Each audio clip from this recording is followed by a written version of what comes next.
Poco antes del año 1000, una devastadora incursión musulmana comandada por Almanzor estuvo a punto de terminar con un pequeño condado situado al sur de los Pirineos. Era el Condado de Aragón, núcleo primitivo del que habría de ser un gran reino.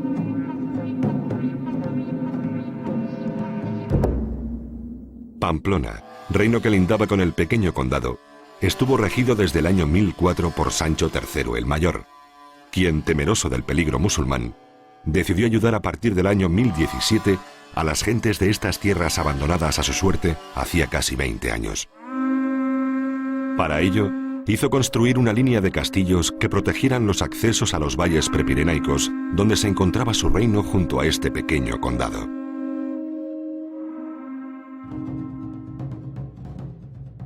Arbas, Onsella.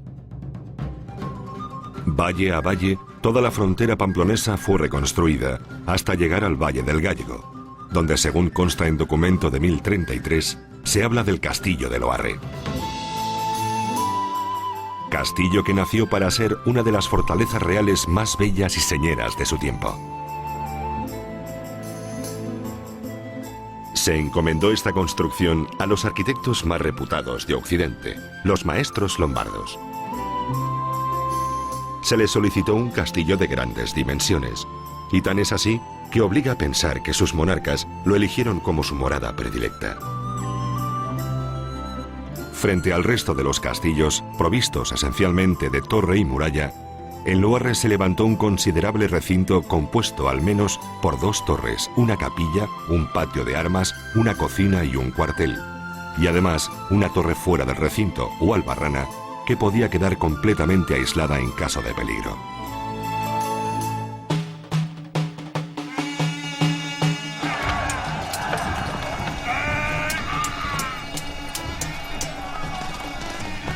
Los enfrentamientos continuaban y las victorias se sucedían. Agüero y Murillo eran liberados y al poco tiempo el rey Sancho ocupó una torre de vigilancia musulmana, notoria por su emplazamiento en las proximidades de Loarre, que tomó el nombre de San Emeterio.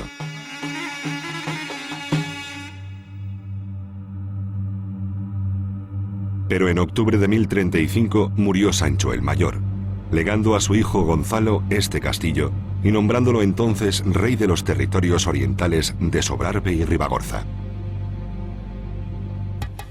Poco disfrutó el rey Gonzalo de Loarre, pues en 1044 fue asesinado en Sobrarbe, probablemente a manos de sus súbditos. Su hermano Ramiro heredó el castillo junto con los bienes de Gonzalo, constituyendo el reino de Aragón, Sobrarbe y Ribagorza. Así, Loarre ya nunca más se separó de los destinos de este reino, que comenzaba su andadura bajo el mando de su primer rey, Ramiro I.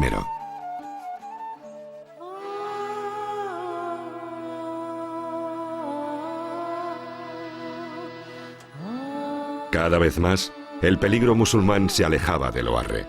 Bello, útil e impresionante, desde su pitón rocoso, miraba la historia que le arrebató su razón de ser, dejándolo casi sin futuro. En 1071 se instaló aquí una comunidad de canónigos de San Agustín. Construyeron la espectacular iglesia de San Pedro, bajo la que se ubica la escalera de acceso más aparatosa y singular del arte románico, que ascendiendo entre criptas supo salvar la escarpada orografía de su empinada pendiente.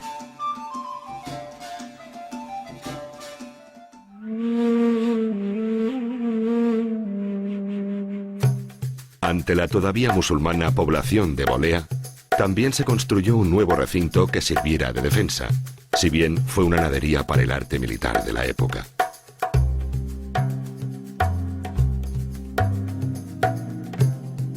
Loarre, como todo el núcleo fundacional de Aragón, estaba cada vez más alejado del futuro del reino, ocupado en conquistar las ciudades de Huesca y Zaragoza.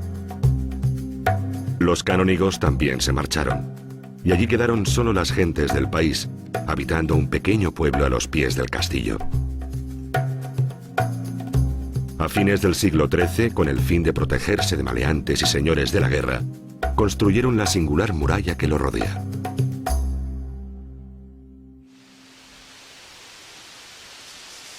A finales del siglo XV, las inclemencias del tiempo obligaron a sus habitantes a buscar resguardo más abajo, trasladando el pueblo a su actual emplazamiento.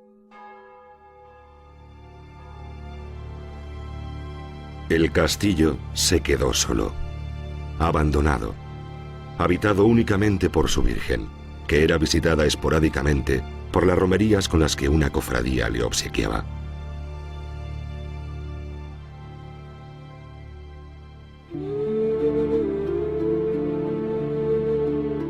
Pasó el tiempo, y en el siglo XVII, con el nacimiento de los primeros anhelos por el pasado de Aragón, Loarre fascinó a los intelectuales que lo descubrieron y dibujaron, convencidos de que era obra de romanos. Cuando el erudito viajero Carlos Soler y Arqués contempló el castillo poco antes de 1878, seguramente hubo de creer que iba a ser uno de sus últimos visitantes, a juzgar por el impresionado relato que hizo de su penoso estado. Los viejísimos muros se desploman.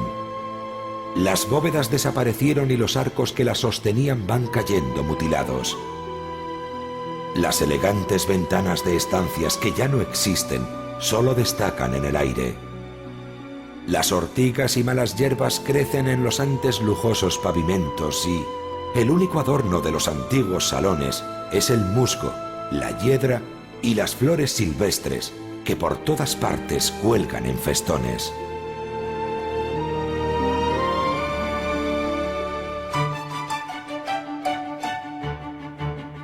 Pero los intelectuales del siglo XX supieron reaccionar a tiempo para que Loarre se salvara de tanta desidia. Distintas campañas de restauración, felizmente culminadas por el gobierno de Aragón, han garantizado que Loarre, aquel guerrero que nunca combatió, como se ha dicho de él, sea uno de los castillos románicos más bellos y mejor conservados de Europa, cuyos perfiles, agresivos y sin matices, invitan a imaginar mil fantasías a pesar de su pasado sencillo, tranquilo y multisecular.